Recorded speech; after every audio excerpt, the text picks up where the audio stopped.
on them both? Yes, my name is Jimin Zhou. First name Jiemin, last name Z as in zebra, Hou. Okay, thank you. All right. So, Mr. Vanderhook, direct exam. Thank you, Ron. Good afternoon, sir. Good afternoon. What's your job My job title is forensic pathologist. and where do you work? I'm an independent contractor, and I contract for different offices around Northern California, such as Yolo County, Solano County, Butte County, Santa Cruz County. Also, I fly to the state of Maryland and perform autopsies there as well. So what do you do for these counties here in California? As a forensic pathologist, I perform autopsies to determine cause of death. I also write up reports about my findings, and I also provide testimony. So what's the difference between someone who's a forensic pathologist like yourself and someone who's a coroner? Right, so a forensic pathologist is a physician trained in the field of forensic pathology, and we're medical doctors, and we perform the actual autopsy to determine the cause of death. The coroner is more relevant for the investigation of the overall findings, and in the county of Yolo County, the coroner also would determine the manner of death. All right, so who's the person who's actually in the autopsy room doing the autopsy? Me. And so I want to talk to you about your qualifications to be a forensic pathologist. Sure. You have an undergraduate degree. Yes, that is correct. When did you get your degree and what is it in? Yes, and I graduated from the University of California, Los Angeles, or otherwise known as UCLA, in ecology, evolutionary biology. I graduated in the year 2013. Did you attend any schools after that? Yes, I went to medical school at the Howard University College of Medicine, located in the District of Columbia. I received my medical doctorate degree in the year 2017. And did you complete a residency? Yes, I did. After medical school, I went to Howard University Hospital, and I completed my residency training in anatomic and clinical pathology in the year 2021. So after you completed your residency, where did you work? So after that, I received additional training, which is called fellowship training, which is subspecialty training in pathology. And I subspecialized in the field of forensic pathology at the Office of the Chief Medical Examiner's Office located in Baltimore. So for your current job as contracting forensic pathologist, how long have you been doing that job? Approximately 3 years. And were you working as a forensic pathologist back in 2023? Yes. So let me ask you a few questions about your expertise in the area of forensic pathology. You said you went to medical school and you completed this fellowship. What exactly is the relationship between the fellowship that you did and forensic pathology? Right. So going back, so after undergrad, I went to medical school, and in medical school you received a medical doctorate degree. In the United States, the vast majority of individuals who receive their medical doctorate degree go and complete additional training, which is residency training. For me, it was anatomic and clinical pathology, and then afterwards, you kind of subdivide to even more specialized branch, which is forensic pathology, and that is the fellowship training. Okay, I want to talk to you about what kind of actual real-world experience you have in conducting forensic pathology. While you were in your medical training, what kind of hands-on experience did you have in conducting forensic pathology? Yes, so especially during my fellowship training at the Office of Chief Medical Examiners in Baltimore, I performed approximately a little under 250 cases under supervision of the medical examiners there. Approximately 80 to 90 of them were homicides. And so, since you finished your residency and you finished your fellowship, how many instances have you had where you conducted autopsies? I don't track the exact number, but I performed at least over 1,000. And Have you ever testified in court before in your role as a forensic pathologist? Yes, I have. I'm qualified in here, the Yolo County Superior Court, Solano County Superior Court, and the Baltimore City Circuit Court. Have you ever been recognized by a court as an expert in the area of forensic pathology? Yes, I have. How many times? 3 times. And Your Honor, I would offer Dr. Zhao as an expert in the area of forensic pathology. Any voir dire? We have a qualified expert. Thank you, Your Honor. Sir, did you conduct an autopsy on an individual named David Breaux? Yes, I did. And when did you conduct that autopsy? Sure. If I may reference the report to ensure the exact accuracy of my testimony, the date was on April 29, 2023, And where did you perform that autopsy? at the Yolo County Sheriff Coroner's Office. Okay, so when you're contracting with different counties, you go to the county, to the coroner's office to do the autopsy there? That is correct. And that's what you did here? Yes. And when you do these autopsies, do you prepare a report with your findings? Yes, I do.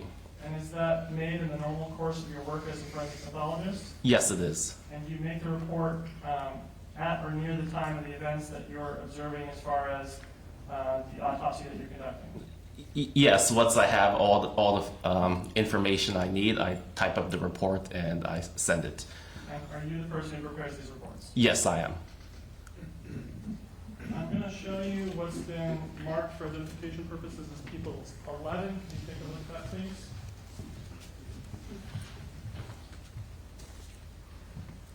Do you recognize what People's 11 is? Yes. What is it? It's the autopsy report that I wrote about the decedent David Breaux. And is this the report that you generated for him? Yes. And did you prepare this report using the kind of procedures that we discussed just moments ago? Yes. May I publish, Your Honor? Okay. Is this going to have graphic pictures in it? This is an illustration only, and then in a few moments we'll get to photos, and then I will alert everyone that there's Okay. photos. All right. So, Doctor, when you are doing your report, do you make a drawing or a sketch? Yes, I do make what's commonly described as a diagram. And what does this diagram show? The diagram I prepared in regards to this case shows the injuries that I observed on the body. Okay. So I'm turning to page 8 of the report. Are you able to see that on the screen there, sir?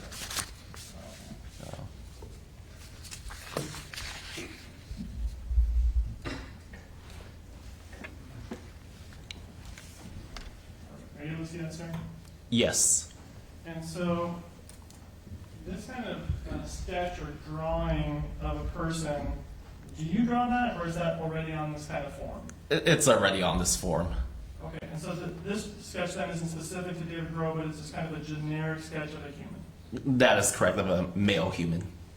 Understood, thank you. And so, on this drawing, there, other than the kind of outline of a human male, there is little lines with little letters. Can you explain what those are for me? Right, so they more or less describe the location of injuries identified on the body, and the little letters that match after it refer in the subprint of the report, the bullet points. Okay. So when you were examining the body of David Breaux, did you find physical injuries on him? Yes, I did. And what kind of injuries did you find? There were 31 sharp force injuries that I identified. What is a sharp force injury?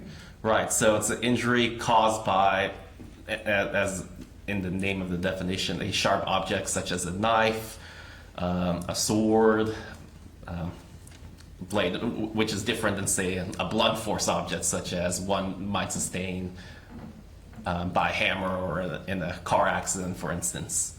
Understood.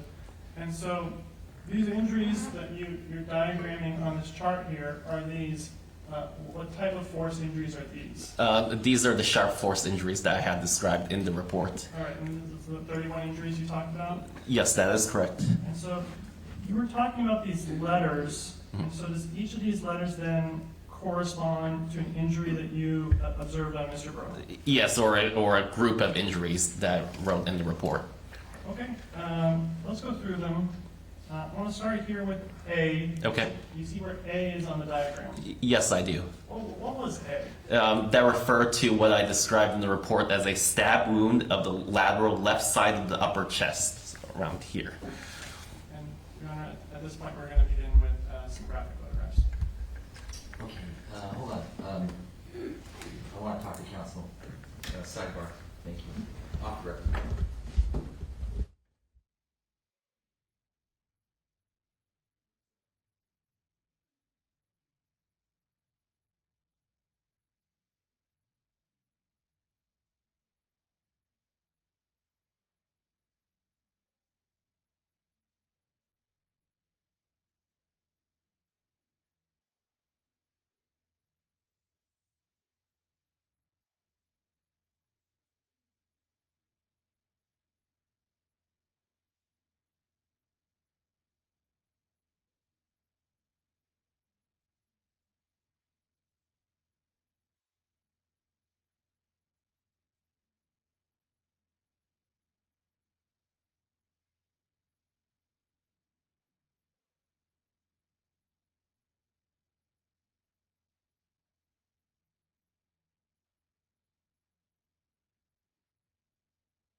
Give counsel some guidance.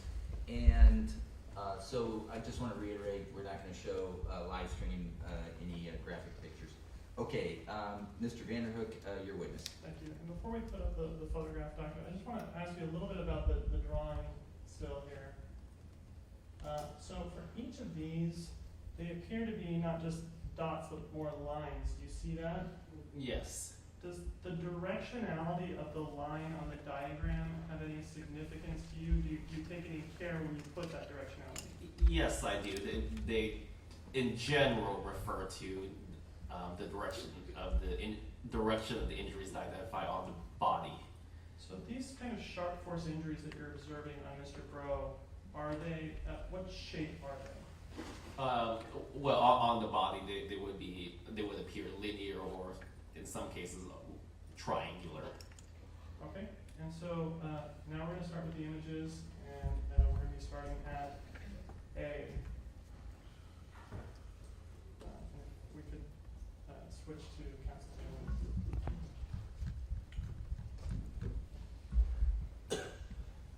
So doctor, for each of these injuries, we're just only going to cover a little bit of information on each one. I would just kind of like to know, I would like to know if the injury orientation on the diagram that's reflecting the orientation is correct, and then I would like to know the approximate width of the injury and the depth of the injury. Sure. And so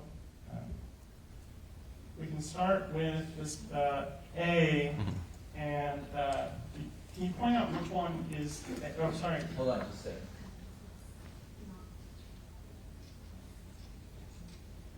We just had a technical glitch. Okay, it's off. Thanks. So these blue dots with letters, are those, what are those letters talking about? Right, so during autopsy, I want to make sure that every single injury is photographed, so I just add some labels to keep track, but they do not necessarily represent exactly how I may order the injuries in the report. Okay, so the labels are not the same labels that you're using on the diagram. Correct. Okay, So with the laser pointer, can you point out where injury A is? Yes, that would be the label E. Okay, and about what are the diameter or measurements of the injury? Yes, sure.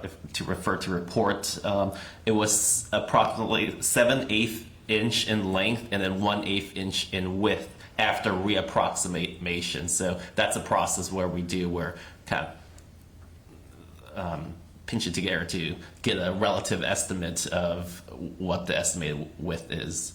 What's the point of pinching it together to do that? I mean, what does that accomplish? Yeah, so on your body, depending on the orientation of how the wound was inflicted, your skin may stretch out in different ways. So some injuries may appear wider or narrower depending on how your skin may stretch. Okay, so when you're taking the measurements, you're pinching it back together to avoid measuring stretched injuries. Correct. Okay.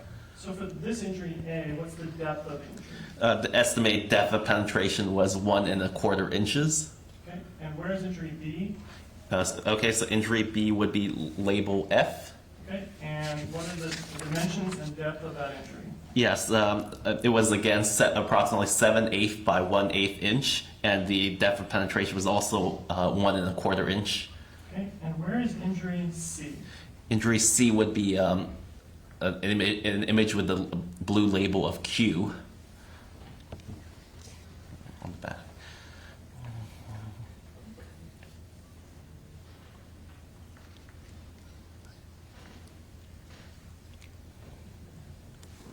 All right, so up on the screen now, can you see injury C? It may be because of the glare, but visually for me, I can't see a label Q. Okay, based on your sketch of Mr. Breaux and knowing where injury C is on the sketch, can you tell where injury C is? I believe this is the label Q. Or, sorry, this is Q. All right, thank you. And so for Q, or as it is in your chart, injury C, what are the dimensions and the depth of that injury? 1½ by 1/8 inches. And what is the depth? The depth was superficial. Okay, and then for injury D, where was that? D was labeled R, so it would be these two. Okay, so D is actually two different injuries? Correct, I had grouped them together in the report. Okay, so for those two injuries, can you just give me the dimensions and depth of each of those injuries? Yes, approximately 1 inch by 1/8 inch with a maximum depth of approximately 1 inch. All right, so we talked a couple times now about depth of injuries. How is it that you're even able to determine the depth of an injury? Right, so I take an object such as a rod and then simply I stick it in and see how far it goes, and then I compare it to I match it to a ruler. Okay, and then, so we just talked about the two stab wounds that were D. Where is E? E would be the label P, so I believe P is right here. Okay, and what are the dimensions and depth of that injury? It was 1/8 of an inch by 1/16 of an inch, Okay, and the depth was 1 3/4 of an inch. and then for injury F, where was that? Injury F was the group of injuries that I had labeled with P. Let's see.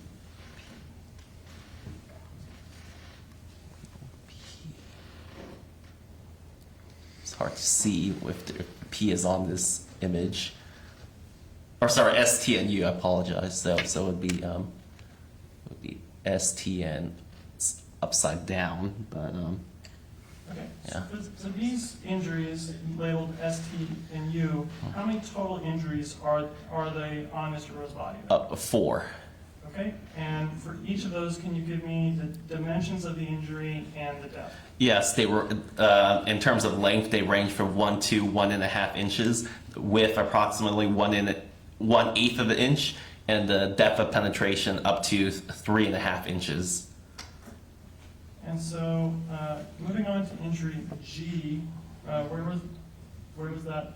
Can you clarify that ST and U, the labels, or ST and U for the chart? So, the injuries we were just talking about, on your diagram, are they F? Yes, they're label ST and U. But in the kind of sketch that you have, they're labeled. Yes, on the sketch it's F, correct. Thank you. All right. So, still sticking with the sketch. Okay. The injuries that are G on the sketch, where are they in the image? Yes, so they would be the label W. And so, how many wounds are represented in group G? 3 wounds. And what are their dimensions and depth? The dimensions are, they measure approximately 1.5 inches in length and 1/8 inch in width. And what is the depth? And the depth was up to 3.5 inches. All right. So for injury H, what's that? Injury H is what was labeled as V. And what are the dimensions and depth? H. 1 1/8 inch long by 1/8 inch wide with a depth of penetration of 2.5 inches.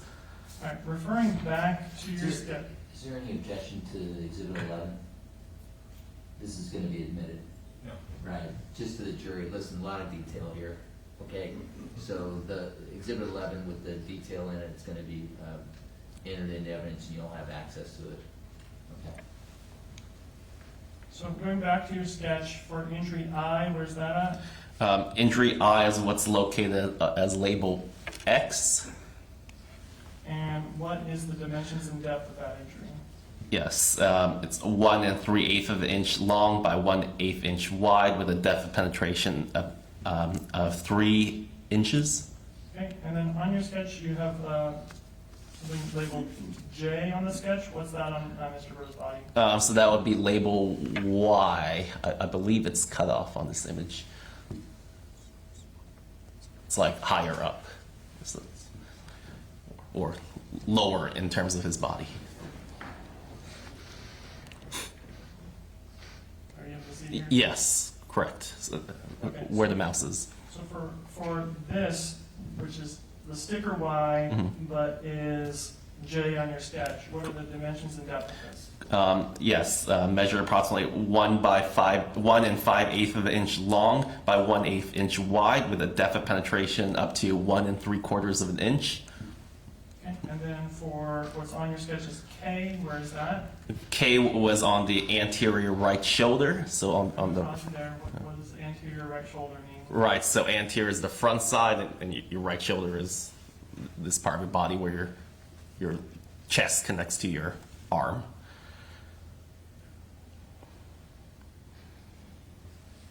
And so from, is it visible in this photograph?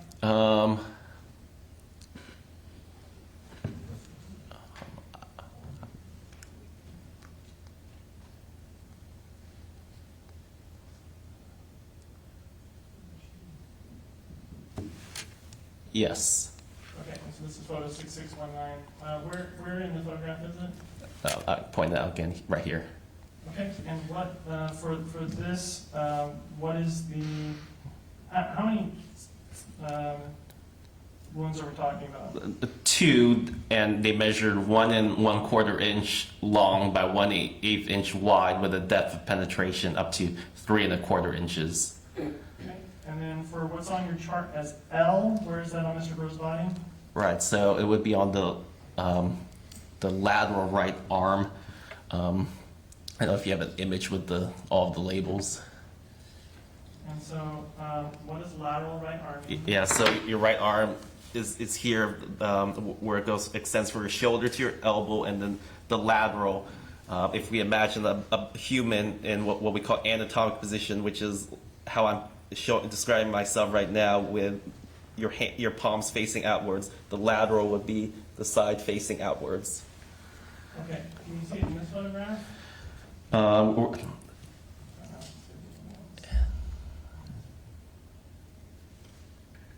No.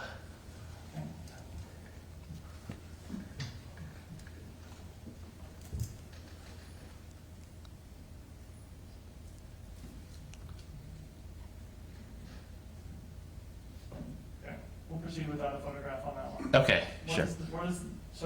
Where on the body is it?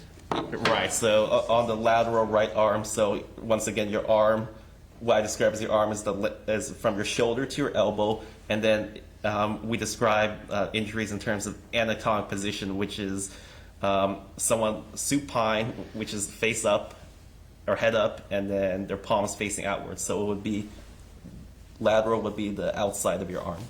Okay. And for L, the L on your sketch, what is the dimensions and depth of that injury? 1.5 inches long by 1/8 inch wide, with a depth of penetration up to 3 inches.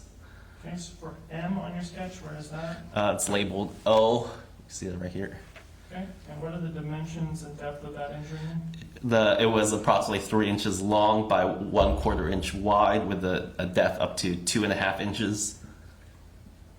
All right, and in this photograph, that appears to be like a really big injury. Why does it appear so large here? Right. There could be many explanations. One of which is that it just depends on how the skin stretches in that area. Okay, and then going from M to N, what is N?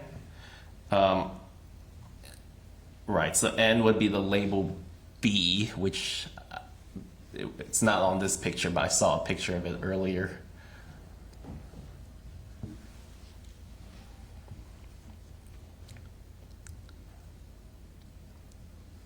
All right, how many injuries are we talking about when we're talking about N? There were approximately 3, and they range from 1/2 inch to 1.25 inch in length and 1/8 inch in width, and with a depth of 2.25 inches. All right, and Right there. I have page 6629 on the screen. Are you able to see that? Yes, Do you see the injuries? yes, I will highlight. And so are they the ones with the sticker B? That is correct. So they're on your chart, they're N. Correct. Okay. And what is the dimensions and depth for these injuries? Right, so it's 1/2 to 1.25 inch long by 1/8 inch wide, with a depth of 2.25 inches. All right, so then we're going to move on to O Okay. on your sketch. Where is O? It's labeled here, what I call the lateral, or the outside of your body, are facing outwards, and your right elbow. And then what is the dimensions and depth of this injury? It was approximately 2.5 inches long by 1/4 inches wide, with a depth of 1.5 inches. So I'm going to ask you a question here. For a lot of these injuries, you've been giving us measurements of like 1 inch to 1.5 inches, and on this one, you're giving us a larger estimate as far as the dimensions. Would that mean that a different weapon was used for this injury? I mean, it could potentially, but not necessarily. Okay.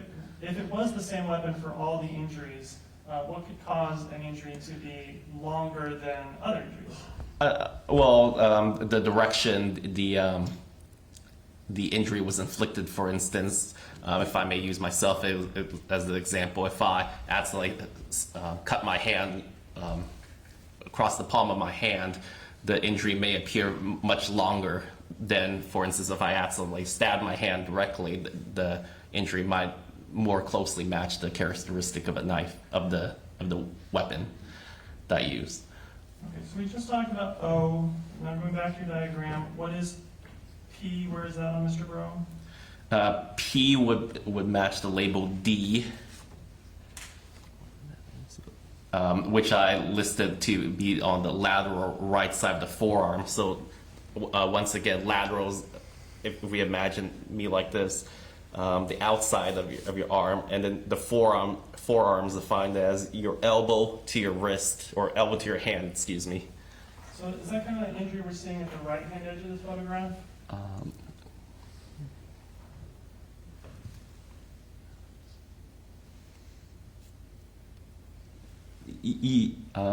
Yes, I believe so. Okay, for that injury, what are the dimensions and depth? 1.5 inches long by 1/2 inch wide, and 1/8 inch in depth. Okay, and going going back to your sketch, what is Q? Q is what I described as a through and through stab wound on the right hand. So what does that mean, through and through? Yeah, so it means the injury entered on one side of the hand and then it exited the other side of the hand. So I'm going to give you a hypothetical question. If this injury was inflicted with a knife, does that mean then the knife blade went through the hand? Correct. And what are the dimensions of this injury? Right. So 1.25 by 1/16 of an inch, and with a depth of approximately 1 inch.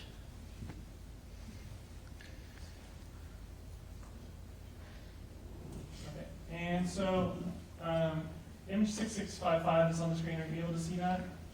Yes. Does that show the image? Yes. Okay. And we have another image here. This is 6658. Are you able to see that, sir? Yes. Is that same injury? Correct. So from this injury, we have injuries that are on the front, or on the palm of the hand, and then on the back of the hand. Right. Of the two, which is larger in length?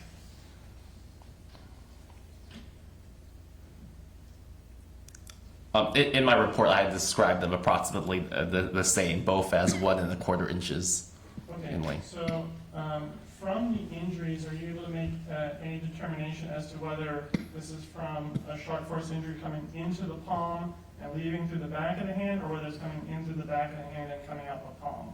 No, I'm not.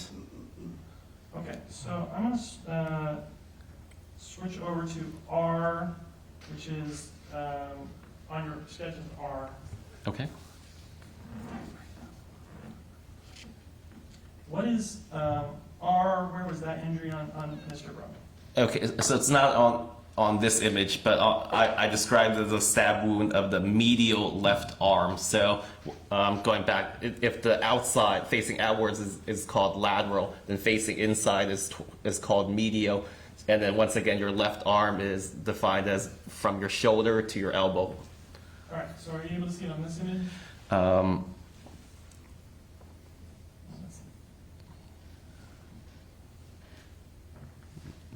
No, not from that image. For R, which was labeled G. Sorry, this image?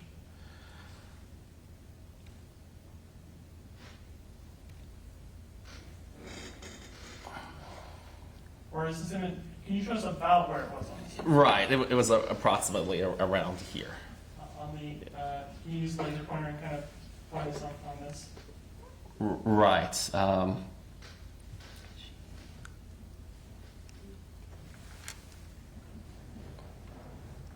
Right here.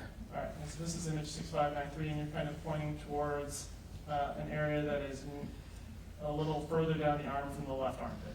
Correct. And for this injury, what was the dimensions and depth of that injury?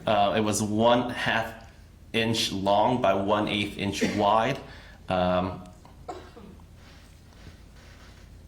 And the depth, as I wrote in association with the next injury, was approximately 3 inches. Okay, so I want to pause you there. Yeah. With the next injury, I'm not understanding. Right. So I described that that this wound R could be also represent a through and through wound associated with another wound. Oh, I understand. Okay. And so it could be an injury of a knife coming entirely through the arm and then exiting. Correct. What would be the other injury that could be associated with that from your sketch? It's what's labeled as S, as in snake. Okay, and so let's talk about S. Where is S on Mr. Breaux's body? It would be described as I described it as the lateral left arm. So it would be proximal as in closer to your shoulder, lateral on the outside, and the left arm. So once again, between your shoulder and your elbow. You can see that area on this image. This is 6590. It's hard for me to see. So if there's an image with the label, that would be more ideal.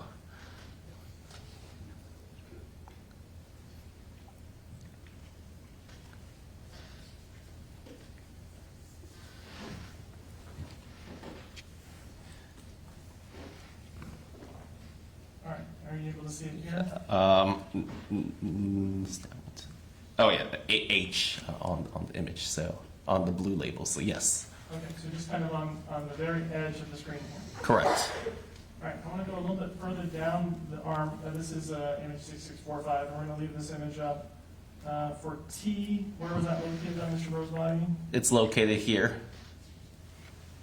Can you point it out one more time? Oh yeah, here. And it's the one next to the label with the letter I. Correct. And what is the dimensions and depth of that injury? 1 1/4 inch long by 1/8 inch wide, with a depth of up to 1 3/4 inches. And then for U on your sketch, where is that on Mr. Breaux? U is right here, what's labeled as J. And then what is the dimensions and depth of that injury? Right, the length was 2 1/4 inches by 1/8 inch wide, with a depth of 1 1/2 inches. And then what is injury V on your sketch? Right, so that would be, it's not shown here, but it would be on the anterior left forearm. So anterior meaning, if you imagine, once again, the palms upwards, this side of your forearm pointing upwards, and then, pointing outwards, and then the left forearm, which is from your elbow to your hand, so right here. And so what is the dimensions and depth of that? Right, so the length was 3/4 of an inch, the width was 1/8 of an inch, and the depth was 3 inches.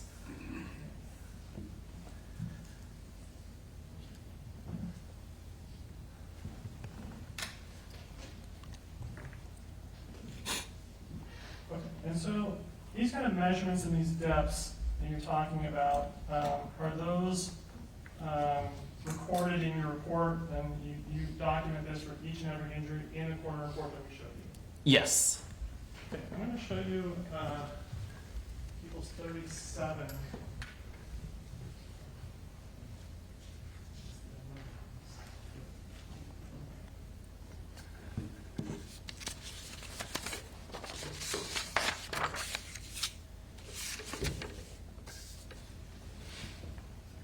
So I'm hanging it with the mark for identification purposes. It's people's 37. It is a knife. It's been dulled down so that we don't cut ourselves. Okay. And it's just an exemplar knife. If you could take a look at that for me, please. I'm going to give you a hypothetical situation here. In this hypothetical, the weapon being used is a knife that is the exact same make, model, and size as People's 37, the exemplar knife you've seen in front of you. Okay? Okay.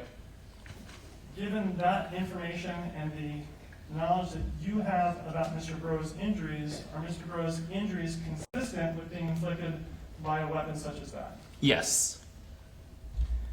And so I want to talk with you briefly about the positioning of Mr. Breaux and how his injuries can inform us as to what was going on with his positioning at the time of his attacks.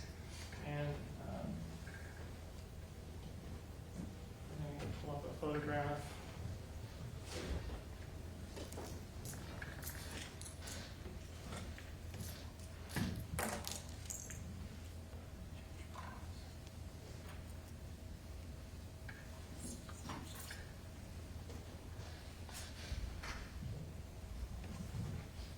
We're looking for photograph 7339, and this is from People's 1.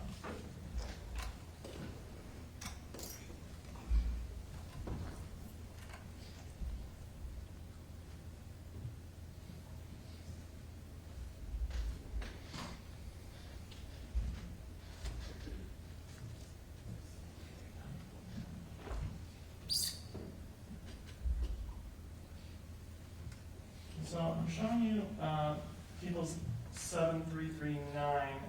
Have you seen this image before? Yes. And so, we didn't like this a little bit. So I'm going to give you some hypothetical questions regarding this situation, okay? For this hypothetical, I want you to assume that the person in the photograph is Mr. Breaux, and he's sitting there on that park bench deceased. Okay. Based on your training experience and your knowledge of the injuries to Mr. Breaux, is it likely that Mr. Breaux was in this position at the time that he sustained his injuries?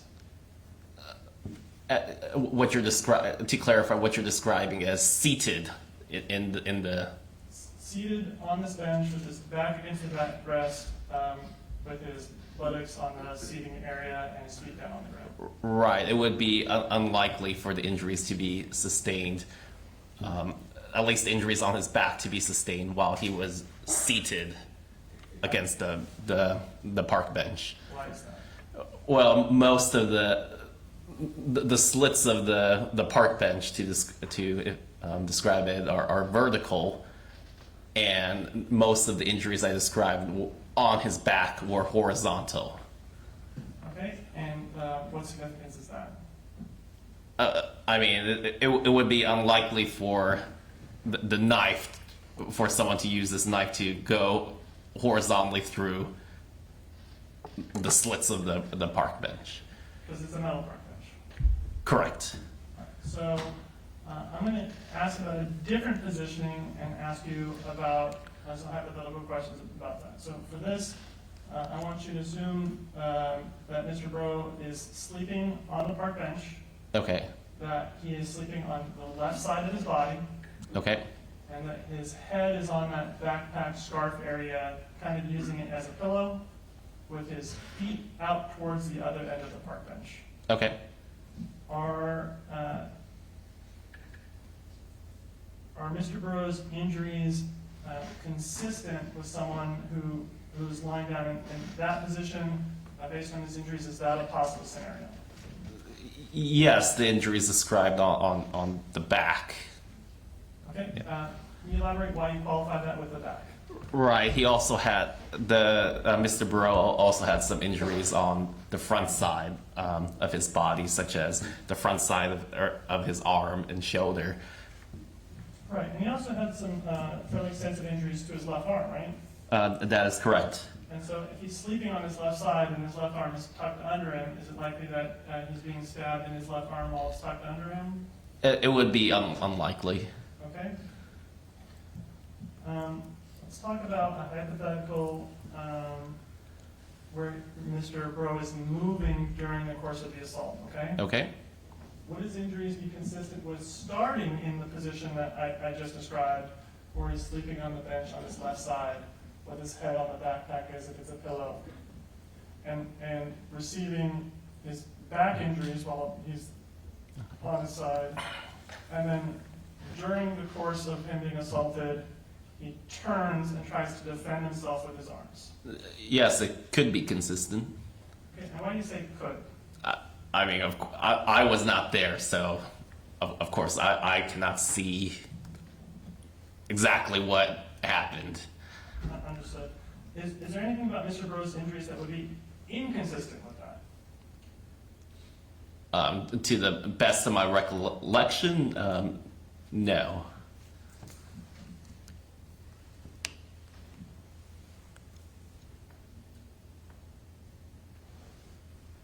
Okay.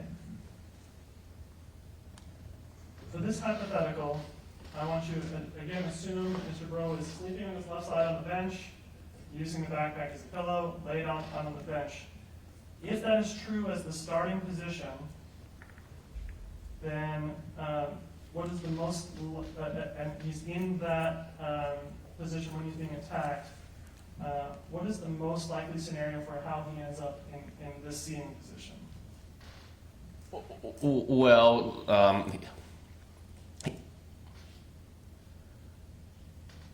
Well, either he rose, assuming that scenario you gave, either he rose up and turned to the seating position, or the body was moved into the seating position. Okay, so I'm gonna take the same hypothetical, I'm just gonna add one more movement piece to it, okay? So for this hypothetical, I want you to assume the same starting position, just sleeping on his left side on the bench, using the backpack as a pillow, his feet out towards the other side of the bench. Are his, and then I'm gonna describe a sequence of events and ask you if that would be consistent with his injuries or whether his injuries would be in line with that, okay? Okay. So assuming that starting position, if Mr. Breaux is in that position, someone starts attacking him with a knife, and then he falls from the bench to the ground so that he gets kind of this dirt on his pants, and then from the ground gets up trying to defend himself and ultimately ends up in that position. Is there anything about his injuries that would be inconsistent with that? No. And would his injuries be consistent with that? It could be. Why do you say it could be? Because, of course, I wasn't there, so I don't know the exact sequence of events that may or may not have happened. Okay. And so I want to go back to the sketch of the injuries, and I want to talk a little bit more about the directionality that is going on with these injuries. So this is from Peoples 11, and this is the last page.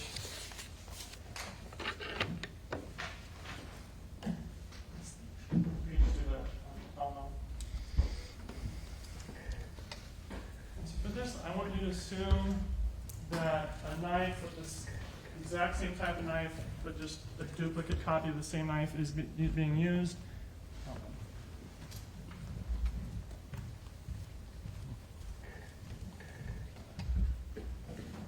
Turn the lights back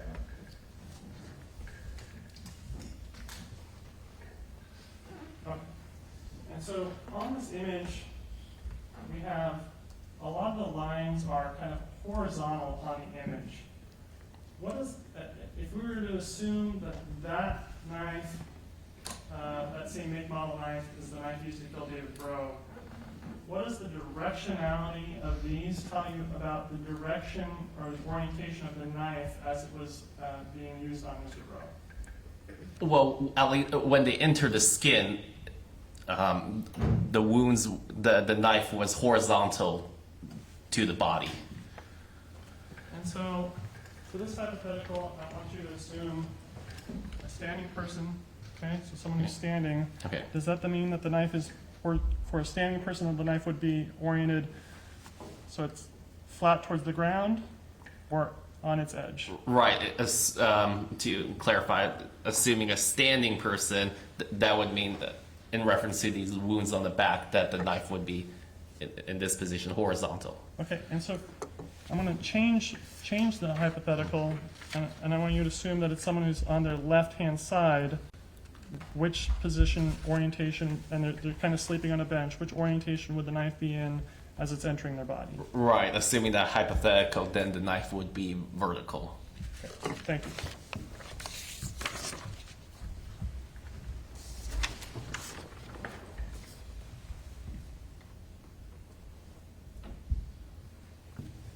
So, when you're doing an autopsy,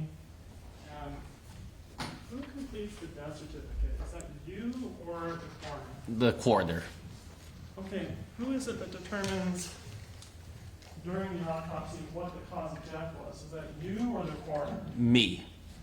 Okay, and did you complete a thorough examination of Mr. Breaux's body? Yes, I did.